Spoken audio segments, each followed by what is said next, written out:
Hello, Boxing a Month fans. Thank you for joining me again for another episode of Boxing a Month.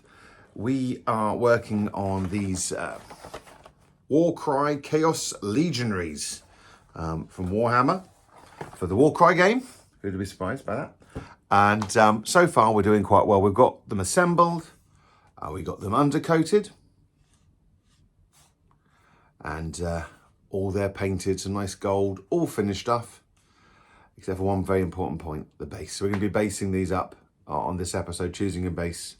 But do stay to the end to discover what next month's project is going to be. Thanks to everyone in the Facebook group and voted for next month's project.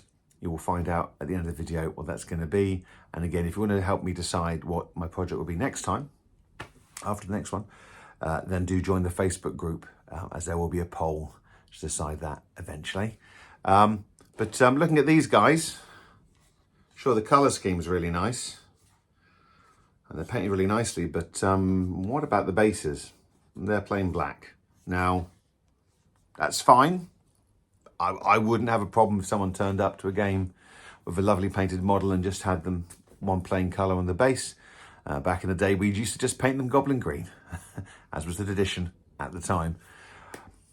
But it really is an opportunity for you as a modeler, a gamer, a painter, an artist to place your models in an environment and make a decision about what the world they are part of is like. Because a swamp will be very different from an ice field, and an urban environment will be very much different from the steeps or a football pitch if you're playing a bit of Blood Bowl.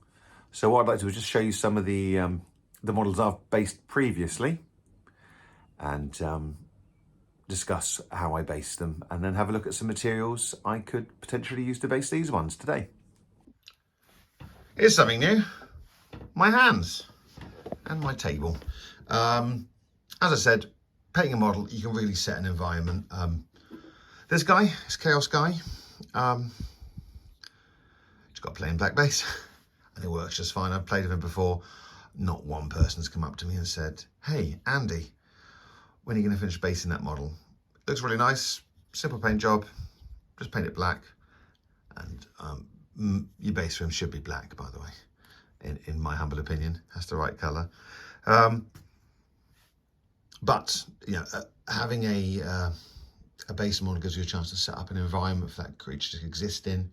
It can be as simple as this guy. It's a troll. Everyone loves a troll. And he's playing Blood Bowl. So why is he going to have anything more complicated than just some grass? And straight away, look at that, perfect lawn. Perfect for a game of Blood Bowl for sure.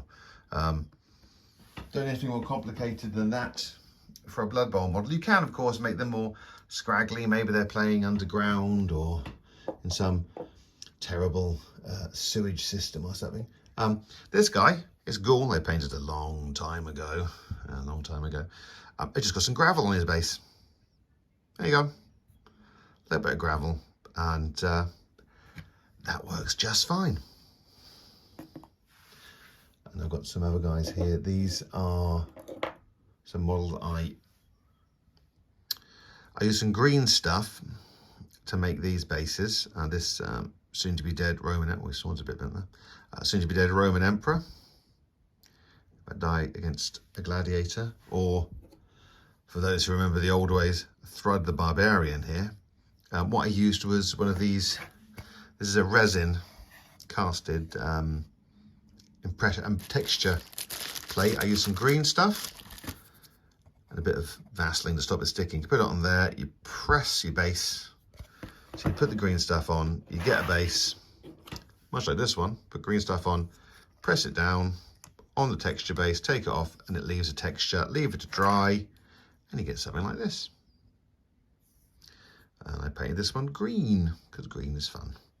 And this one looks more kind of Roman. If Roman stone was a colour.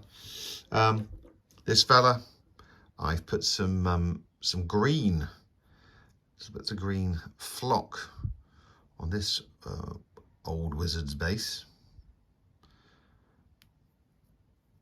It's very nice. And he looks like he's some sort of mysterious city that's been hit by a comet, doesn't he? You can use, this is snow effect. Just some white powder. Any, I use a specific white powder you can buy. I believe other white powders are available. But this one was I think, an army painter snow effect. This one here, I've used some of Diorama Fix Vallejo, I think, or something similar. You get some similar pastes from Games Workshop. You just paint them on. And I use some tufts. What do tufts say? You say, well, here's a box of tufts here I got off Amazon. Other tuft suppliers are available. If I can get the lid off. Hang on. I should have done this first, but you can see the tufts inside there. There we go. Not nearly as strong as I look. Sheets of, well, with a little sticky blob. There's tufts on top. There you go. And you grab some and you put them on the base. He's got some red ones to match his red goblin of a bow there. And you can put them all together and get something like this. So I've used a grey sand, put some of the shorter flock on there, and the green tufts onto several different tufts, and get an impression of sort of barren wasteland. This disgusting creature is currently roaming and causing trouble. So you can use any kind of gravel. This is some decorative pyrite that I found in a shop. Supposed to be in the bottom of a vase. I was like, I don't think so. Oh, I don't think so. I think that's going to go home with me and use for models. This is Kraut Cover Scenics Purity Meadow. Meadow of Purity even.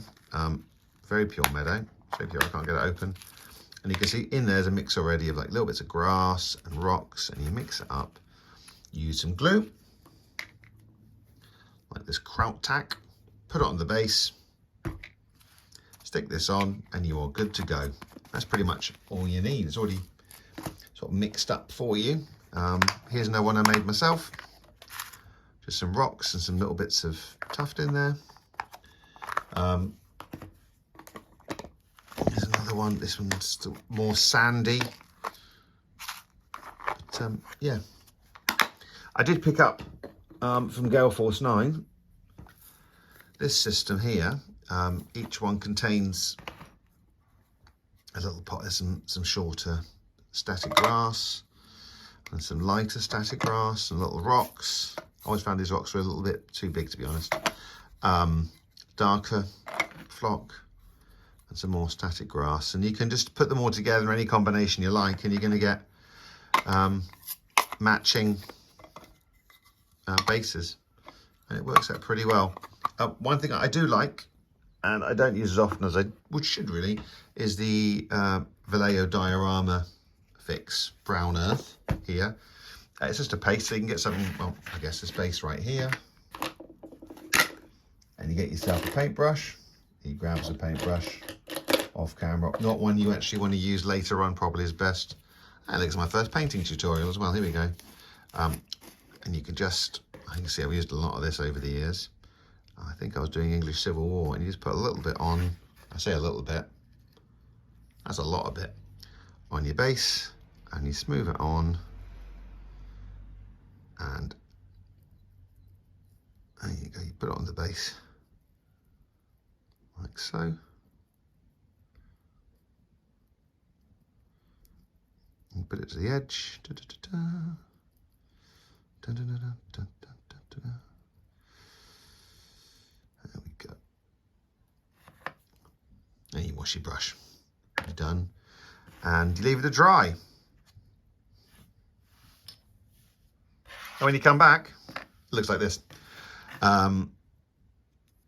Yeah, it's dried quite hard, but then you have to put the model on it. And the issue we have with these guys is they are already on their bases already. So I think I'm going to go for one of these flocks and see how we get on. Right, let's get ready to paint a guy. So let's get some glue and let's put it on this base. Just go around his feet. Getting some of the glue. This special basing glue I've got. Put some on there. Make around the other side. Not too much, not too little. You'll work out. Experience will tell you how much to use of everything. I'd say. If you don't want it to fall off, don't use too little. Here we go.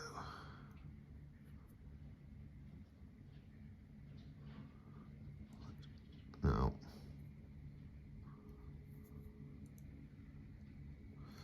I'm using an old brush for this because glue isn't really that good for your brushes. So don't use your Kolinsky brush for this. And where is my pyrite? I'm using the pyrite because the gold might look good with these guys. I'll give them a little tap. I should show you here. Give them a little tap. Get the excess off. Too much there, don't worry. Prodigious use of your thumb on the edges here can remove excess. There we go. There he is. I mean, that would be fine as is, but I think we'll do a little extra work. So let's get the rest of these guys finished. I've put all the necessary gold and all their bases now. What we're going to add next. So this is fine.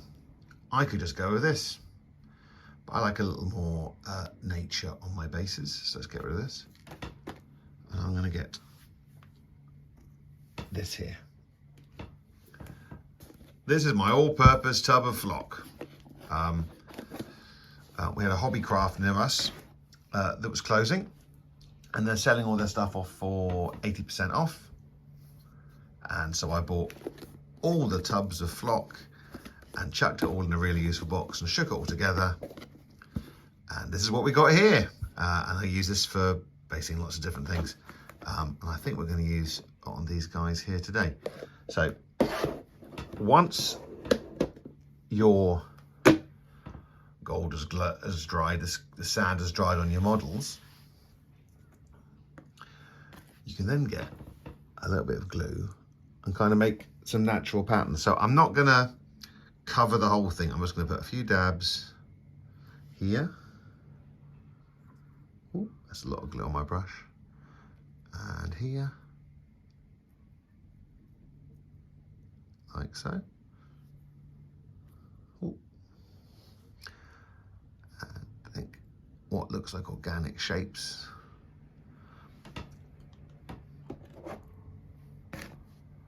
And then just add a little bit of this flock to the base. Oh. Turns out my gold base may not have been as dry as I thought it was, but there we go. That looks pretty good. And you could finish there if you wanted to, but you may remember that we have some tufts.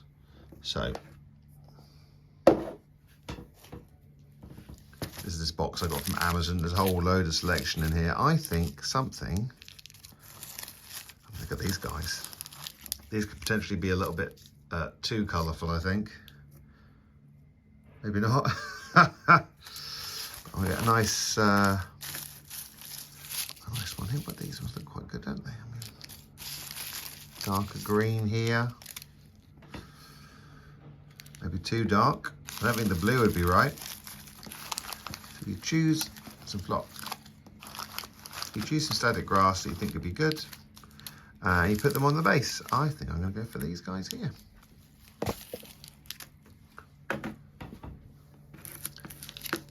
take them off. Now, I add just an extra dot of glue on the base, on the bottom of the tuft, because in my experience, sometimes they can fall off, and you put it on there.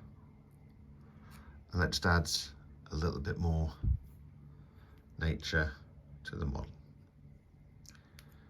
And then you do that to all of them.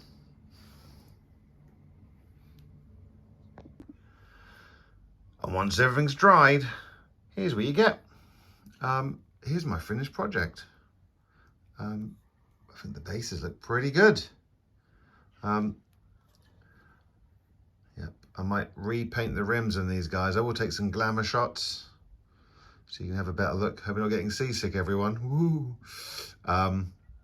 Happy with the armor. Love how the weapons turned out on these guys. The basing's quite simple, but just effective. Really looks good. I will take some glamour shots and I will post those on the Facebook page so you can have a look at those there in more detail. Yeah, it's a really nice project. Really pleased how they turned out. If you like this video, this is by far the most complicated video I have made so far on the channel. So if you can like it, please do. Let me know. And let me know in the comments what you think of this format. I've just tried to show you some really basic stuff. There are lots of channels out there you can find a bit more about basing. But if you're here and you want to know how I did mine, now you know. But there we go. Very nice. I'll try and get a game of these very soon with Ben, play some Warcry. Hopefully it's a fun game. Now I've gone to the trouble of painting these guys. But yeah, I'm really pleased with this project. And that's one down. One project completed in a month. But we have another project coming up.